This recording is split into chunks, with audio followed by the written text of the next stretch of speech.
Pag-usapan natin yung mga may plema, naririnig niyo ba may plema sa umaga? Ano ba to? Delikado ba to? Paggising natin, nakakainis, di ba? Minsan may plema maputi, minsan may madilaw. Ako habang nagtutoothbrush ako, pag nasasamid ka, pag ubo mo, mamaya may plema na.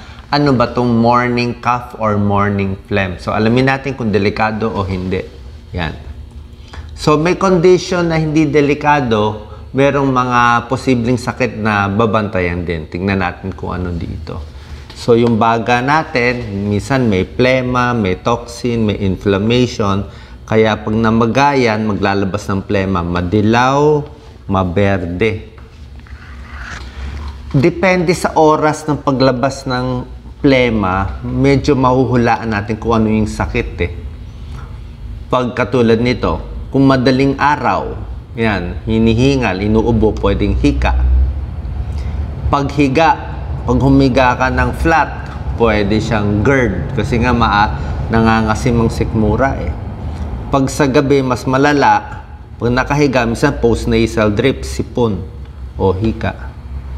Meron namang inuubo dahil ninenervyos, pag natulog, nawawala yung ubo. So, depende sa timing, merong mga possible na sakit. So, ano yung mga sakit na nagpapadami ng plema?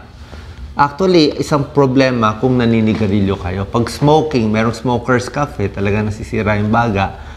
Lagi nang baga sa umuulan, di ba? May baha, tapos maraming potholes, butas-butas, laging may tubig doon, di ba? Ganun nangyayari sa mga baga ng naninigarilyo. Parang may butas na yung baga nila.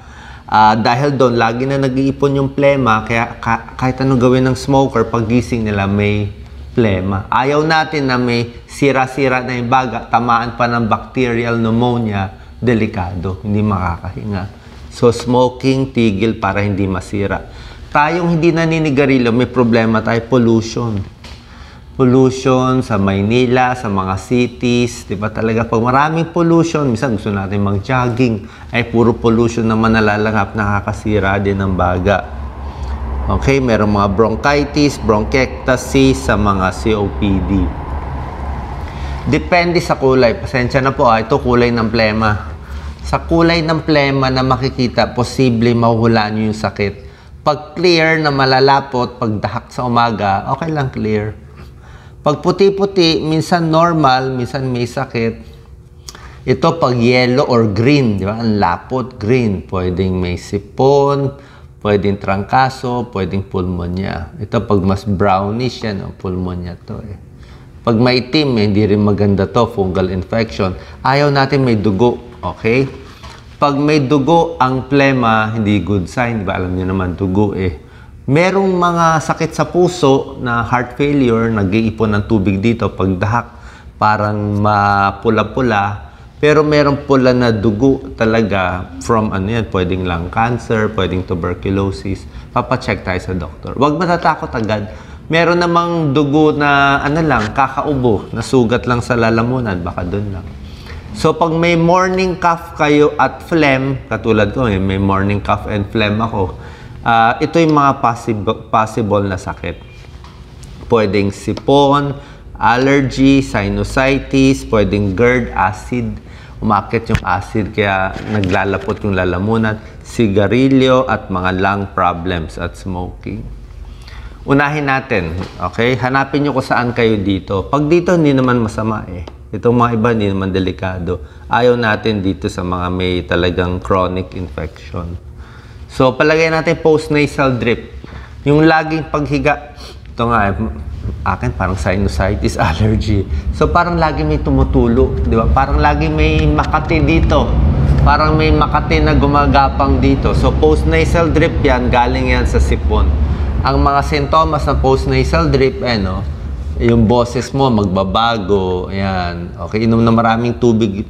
Actually, tubig ang lunas sa maraming sakit dito. Nauubo, masakit lalamunan, parang nangangati, tuloy-tuloy yung ubo, sore throat. Yan, humihina ang boses, pwedeng postnasal drip. Ano gagawin? Uminom ng maraming tubig. 3 litro, 4 na litro, mga 3 liters. Pwede mag-gargle ng warm water, may tulong din yan. Pwede rin ang humidifier, yung laging naka-aircon, hindi rin maganda. Pag laging naka-aircon, nagda-dry eh. Nagda-dry ang ilong, nagda-dry ang labi, pati dito sa baga. Kaya meron mga humidifier na pampabasa. Parang ganito, humidifier sa likod. Okay. Pwede rin naman, hindi post-nasal drip, pwede naman allergy. Maraming may allergy, 25%. Ako, hindi ko alam, may allergy ako dati. Mukhang may allergy din ako. Allergy, nagpabahing, pag maalikabok, nahahatching ka sa bahay, diba, pag may naglilinis. Ito sintomas ng allergy. Runny nose, yan, no? Nasal congestion, barado ilong. Ang mga boses ko, medyo barado ilong. Inuubo, hahatching, mapula-pula ang mata, ayan, makati ang ilong, di ba? Namumulay sa may ilong. Yung may hika and allergy medyo konektado eh. Nahirapan matulog. Merong mga gamot na binibigay ang doktor, mga nasal steroids, na-try ko na rin to, antihistamine, anti-allergy. Pero ang pag-iwas, iwas sa maalikabok, malinis dapat. Yung iba nag-allergy sa mga halaman eh, sa mga pollen, di ba? Sarap maglakad sa labas eh. Pero pag may allergy ka sa halaman, di mag-mask na lang, iwas muna. Okay? Iba naman, ito naman po, iba naman to. Sinusitis, nagkukos ng plema. Ito may sinuses tayo, dalawa dito sa may noo, dalawa sa tabi ng ilong. Pag nagbara yan, nagkaroon ng plema, ito, pakita mo Doc Lisa, ang daming plema sa lobo. Yan. Medyo ngongo ang boses, pag sininga mo, ang daming, ito, madilaw na plema, very yellow, nagbabad breath, tsaka masakit dito. Okay? Pag sinusitis, binibigyan po ng antibiotics, tapos papacheck tayo sa ENT. Minsan, may ginagawa rin yung mga ENT doctors na sinisip-sip itong mga plema, pag baradong-barado. So, ito po, sinusitis. Home remedy, ganun pa rin. Inom ng maraming tubig, tulog ng sapat para malabanan yung infection. Ito naman, minsan may plema, tonsillitis. Minsan nakakalito ang tonsillitis. Tingnan mo sa salamin, dapat malaki ang tonsils na mumula.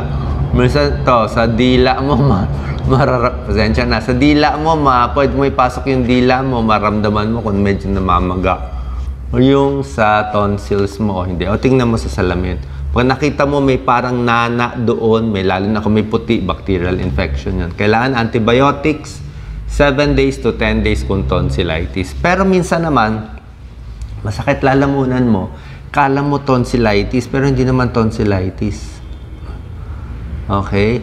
Kala mo tonsillitis, pero GERD pala. Ibig sabihin yung acido dito, like ako pag nakahiga, humiga ako after 15 minutes, maramdaman ko na yung kinain ko, yung acid, akyat dito. Tapos, mauubo ka na dito, mauubo ka na yan. Yung sabihin yung acid umakyat eh, mahapdi. Pero minsan hindi mo na naramdaman yung hapdi dito mo na mararamdaman. Kaya pagising mo sa umaga, may acid at pagkain na umakyat dito, nababad yung lalamunan mo, masakit, boses, pwede masira, at nagkakasugat dito. Kaya akala mo tonsils, pero acid pala. Ayan o. Yung acid o, umakyat yung acid. Umakyat dito. Pwede masira ang boses natin. So, pag GERD, heartburn, umakyat yung pagkain, hirap lumunok, parang may lump dito, parang chest pain. So, paghiga, dapat medyo mataas. Pag ganyan, dapat mga 20 degrees, either dalawang unan o gagawa tayo ng paraan mas mataas. Yung iba, natutulog sa lazy boy, pataas siya. Okay, pag GERD ang problema, exercise, upo maigi pag kumakain, konti-konti lang pagkain, ha? Huwag pupunuin ng tiyan, dahan-dahan na pagnguya para hindi mahirapan ng tiyan. Umiwas sa mga spicy, nakakakulo ng tiyan. Mas lang, yung mga bland foods lang, yung mga di gano matatapang yung lasa, yun na lang kainin natin.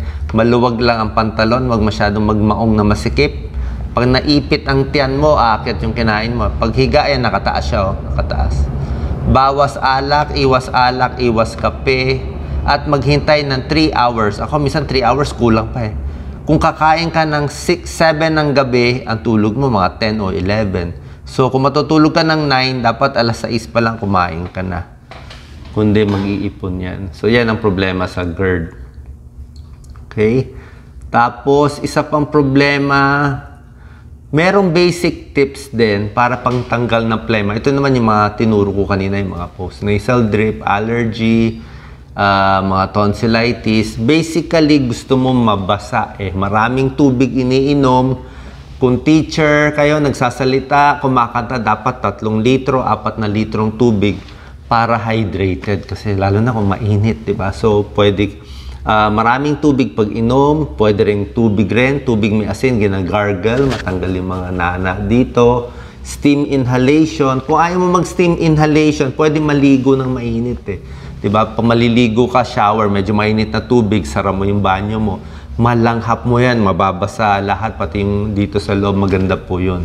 Mas luluwag yung plema. Ayaw mo magbara. Ito, luya. Pwede sa labat, turmeric, or lemon juice. May tulong din po. Okay? Tapos, lastly, pwede rin namang may plema. Ito yung medyo mas serious konti. May pulmonya, kaya nagkaroon ng plema. May lagnat yan. COPD, sira na yung baga sa paninigarilyo. May bronchitis, lagi may infection. Ngayon, kung talagang may sakit, talagang papacheck tayo sa doktor. Kailangan ng antibiotics. Merong mga expectorant, pampalabas ng plema. At merong postural drainage, yung hihiga ng flat, tapos hihiga ng pa-side, tapos merong hihiga ng padapa eh. Padapa yung higa, tapos yung puwet mo medyo nakataas, medyo mahirap to, para yung plema mas lumabas. Tapos, chest physiotherapy, ito, pinapalo, oh.